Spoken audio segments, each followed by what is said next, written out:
Sa Navotas City, arestado ang mag-asawang nagtutulak umano ng shabu. Sa bahay pa ng mag-asawa na aktuhan ang dalawang bumabatak umano ng droga. Narito ang report ni Athena Imperial.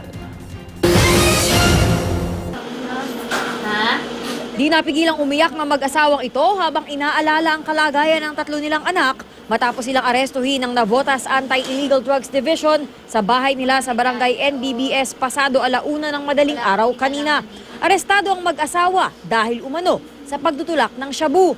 Nakuha umano sa mga suspect ang 3 sachet ng hinihinalang shabu at mga drug paraphernalia. Inamin naman ng mga suspect ang paratang.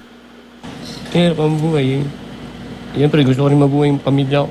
Wala naman kami asang iba eh. Matagal na po ba kayong nagbebenta? Hindi ma'am, kakatanggal ko lang sa kakaindo ko lang ma'am eh. Kailangan ko yung ginagawa pala ng tao ko para pang baon-baon ng anak ko. Itinanggi naman nila ang kanila lahat ang drug paraphernalia na na-recover umano ng mga otoridad. Paliwanag ni Galvan, halos 1 buwan pa lang daw siyang sangkot sa transaksyon ng droga. Hindi naman ako nagbebenta, wala naman akong perang pang ano dyan eh. Ano lang, Inutusan lang ako. na mag-deliver. Hindi naman deliver, madami naman yun ma'am eh. Ano lang, maghatid ng sachet. Opo, ganun lang. Ganun lang, Opo. kumbaga messenger. Bigyan lang ako ng magkano, ganun. Okay na. Dagdag pa ng mag-asawa, susuko na raw dapat ngayong araw si Galvan kasama ang mga kasamahan nitong sangkot sa transaksyon ng shabu.